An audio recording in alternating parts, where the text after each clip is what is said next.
Welcome to the Growth Mindset Podcast with me, Sam Harris, your host. I invite fascinating humans from all walks of life to share their wisdom and unpack their mindsets and formulas for growth.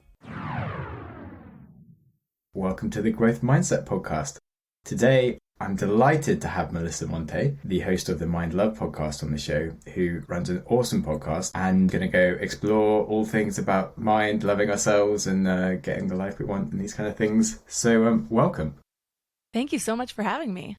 My pleasure. So you do some cool things and you've recently launched into kind of being a mother, taking on that project full time, as well as like keeping your podcast going and a whole community there and sort of living a life on like your terms. And if you could give me like a 2-minute, what's Melissa's philosophy on life? Sure. I've really kind of spent my whole life trying to find it. But what I've noticed in the last 5 years, especially what keeps coming up for me is this whole idea of self-love, growth, whatever we're working towards all comes back to knowing yourself. Knowing yourself includes being willing to spend quiet time alone, not always be distracted, not always be scrolling or watching or consuming in some way. You have to stop and ask yourself those questions. And so for me, when I was younger, figure out who I was based on the people around me. Like, oh, well, my best friend likes this, so do I. Or this is the cool thing, so this is what I'm going to go for. Or this is what everyone says success looks like, so that's what I'm going to follow. And wondering why, no matter when I got there, it was really through processing my own traumas and some of the horrible things that happened in my life in my early 20s that showed me how to get there. And so it seemed like my rock bottom or some decision I made that nearly ruined my life, but really all it was doing was guiding me towards a higher purpose. And so for me, I had to kind of get slapped in the face by life before I realized that. I don't take subtle hints well, apparently. But once I actually finally started to listen and to discern between my inner voice and my programming, then I started how to actually fulfill myself, even if it didn't look like what it looked like for other people. And so that's really been my journey now. And one part that I find fun about it is that I'm still exploring. I think that through the rest of my life, I will keep finding layers of myself and new ways to find that fulfillment or find that peace or find a way that I can give some purpose in this world. And so I'm still in the middle of my journey, but so far I feel like I'm on the right track. Cool. It's nice to hear. I think we're going to get along. I feel like that's basically my philosophy on life and we can go into it all day long. And what was like you said you got like slapped by life a few times and like it took some real big things to really like make you realize it. What could you sort of explain what it was that like made you go, damn, I'm really doing this wrong? Oh, yeah. So I had a pretty great life growing up. I was like an honor student. I got really good grades. I had a lot going for me, according to the people around me. But like I said, I mean, I don't think any teenager fully knows who they are and is looking in all the wrong places. Well, I ended up being sexually assaulted when I was 15. And then the next year I lost a really close friend to suicide. I was sexually assaulted again. And then I lost my dad, all in a very short period of time. And so I handled this by self-sabotaging even more, as little sense as that makes. These things that happened to me really affected my self-worth. And I thought that I could just overpower them with positivity. But what ended up happening by my unwillingness to look at it or to sit with it or to process it just started to affect my subconscious. And so the beliefs that I held about myself were affecting the way that I approached the world. And I made a lot of bad decisions. The only way to actually not feel what I was going through was through numbing. So I was partying like 5 nights a week, was doing copious amounts of drugs. I developed a really severe case of bulimia, and I was dating all the wrong people who treated me the same way I treated myself, which wasn't really good. And so I ended up in a pretty horrible relationship with a sociopath that throughout our relationship, I found out just one by one that he was addicted to alcohol. He was addicted to meth. I found out about 6 months in. His dad died the weekend I met him though. So I was making a lot of excuses for his behavior because I was like, I'm going to love you the way I wish people loved me when I was going through all that. And so he was also cheating on me. And then the final straw was I found out he was secretly robbing houses. And the way I found this out is that I was arrested with him. And so I ended up being a situation where if I went to trial to prove my innocence, he also had to go to trial because our cases were connected. And long story short, I took a felony for someone else's crimes and I was in a jail cell trying to figure out where to throw up my food. And that was the exact rock bottom that I needed to say, oh my gosh, I've ruined my life. And I remember sitting there thinking, thinking like when I was a kid, I would be playing like Super Mario Brothers and I'd lose a life too early. So I'd just press the reset button and start over because I wanted to go in with like a clean slate and full life force. And I just remember thinking about that while I was sitting in this jail cell thinking, this is going to be with me forever. I can't press the reset button on this. It was really that where do I go from here that spoke to the rest of my life. And I had a choice eventually after some wallowing and some numbing after that. It was like, what do I do? And instead of focusing on all of my limitations, like, oh, I can't do this or I can't do that, I decided to use my limitations more as guideposts, steering me in the direction I could go. And I thought, well, what can I do with no one else's permission? And that's when I started to teach myself digital marketing, which I did for 10 years. I ended up winning contests. It set up my freelance career. And then when I finally decided to launch my own thing, I knew how to grow it. Thankfully, that felony could have been the worst moment of my life, but it ended up pointing me exactly in the direction that I needed to go. Thanks for sharing the story. Really believe that often it's like the really bad things that are great. And having had like big things like happen to myself, is sort of, you see like the growth that you go through, and then when you start sensing that something else is going fantastically wrong, it's almost kind of exciting these days when you're like, I'm going to learn so much from this and it's going to work out. I don't even know how it's going to work out, but it's going to be great. It's kind of cool when you realize that you are anti-fragile and that your adversities make you stronger. Have you been able to educate people to develop these mindsets without them going through a major, terrible tits-up issue with life? As in, do you think you could have become the person you are today without having had like all those shitty things happen to you? Early 20s, late teens, it's so rare to talk to someone that doesn't believe that they've had any sort of trauma. But if you have not gone through anything and then the first thing you go through is a breakup, that feels like a life trauma. And so we all have these things. It just depends on how much does it hurt? Does the pain of change, does that feel less than the pain of staying where you are? And so for some people, that takes a lot more life hitting them in the face than it does for others. For other people, it might be like, oh, well, I lost a job. This isn't going very well. I need to go deep into introspection or whatever it is. And for me, I needed to get a little bit further down to reach that. And so I think the people that do seek out some sort of self-development already have that feeling. They want to be a little bit more intentional with their life. And I think that's all it really takes. And however it takes you to get there, you do have to have that willingness. I don't think I've ever been able to go up to somebody that thinks they're completely happy with their life and make them decide to start doing mindset work. So yeah, we all get there in different ways, but I think no matter what way we do find our way there, it's exactly how we're supposed to. Everyone's kind of different. The universe has its funny way of working things out for us. So you mentioned like knowing yourself, and that, like, well, what you just said there really harks back to like it's different for different people, and they of course need to know themselves and these things. And why do you think when we're growing up we want to sort of have the same things that we see around us and have the success that other people had, and how do we like stop people from feeling that way, besides them like learning through like a very slow process of life of being like, oh wait, actually this is really crap, I don't even like doing the things that this other person has. So just sort of, and then maybe aren't even as happy as you think they are, like watching people on social media that have these like ideal lives and stuff. How do you get people to develop the mindsets of actually just being happy on their own terms rather than trying to like seek happiness by what they see in the media?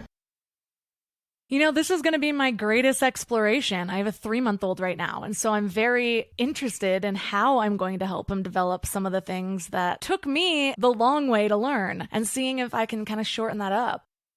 Be a little bit more aware. When do I feel my happiest? What triggers me? What really lights me up? Like asking myself those questions and actually feeling it inside rather than like, oh, this is the next thing to chase. It comes from two different spaces, I feel. There were so many times that I felt FOMO or felt left out or felt urgency when something else was going on, like I was going to miss out on something. And I've really spent a lot of time trying to figure out why. And I really believe that it's like I felt if I didn't show up to certain things that I wouldn't be remembered.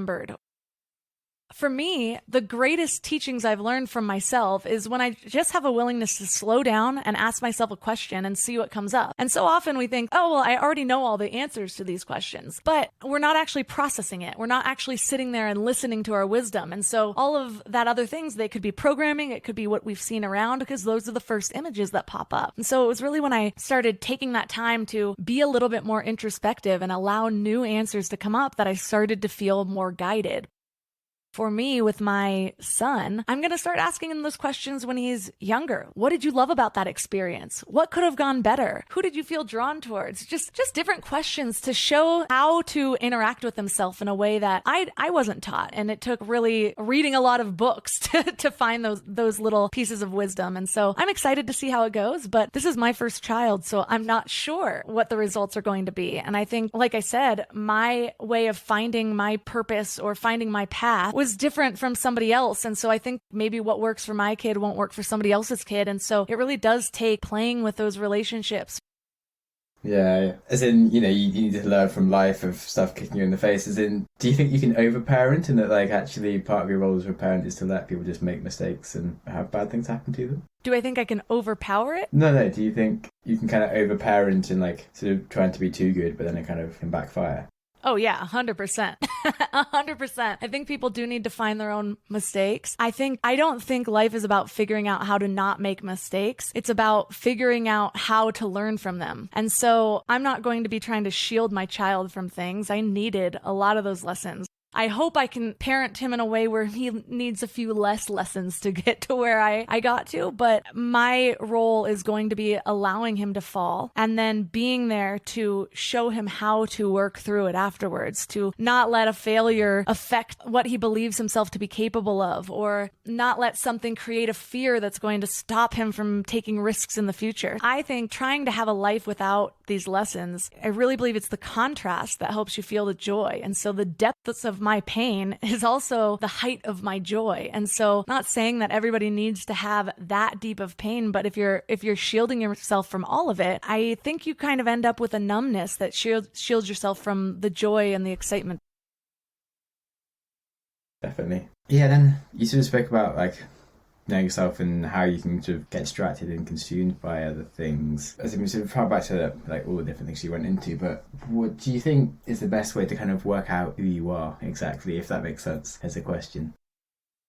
Yeah, I think it's a lot of introspection. What I knew about myself a few years ago may have changed to this year, but I've also been in different experiences between that time. I was out of my rock bottom. I was already on a growth path 3 years ago. Even to this day, when I feel myself triggered, instead of assuming that it's the trigger's fault, I ask myself, what is unprocessed? What do I still need? And a lot of times in that process, I end up figuring out something else. It might be something else that brings me joy or some other way I can handle a situation. And so a willingness to look back on what we've done and process it. And that doesn't mean to have any regrets about it. I could have so many regrets about my life and the decisions that I've made, but instead I chose to see it through the lens of, why did this happen for me? What is this steering me towards? What can I do from here? Instead of looking at, can't do this, whatever it is. And so just taking a few moments and asking yourself questions after an experience, before an experience, when you feel something big. Oh, I feel so excited. What's driving this right now? Is it the people that I'm with, or is it just that I'm out dancing? What is it? And asking yourself those things, because then later on when I'm like, I feel so down, I'm like, remember how lit up I felt when I was just dancing at that concert? Can I dance right now? Can that shift my energy? Take note of what happens then. And so I think so often we're just taking the next action and not really thinking about it that much, but just an extra thought or an extra feeling of presence or awareness to say, well, what this moment? What do I feel right now? That can tell you so much about who you are and the way you move in this world, who you're drawn to, what you can focus on that's actually sustainable instead of just something that is being shown to you that seems bright and shiny for the moment. I mean, I chased the wrong purposes.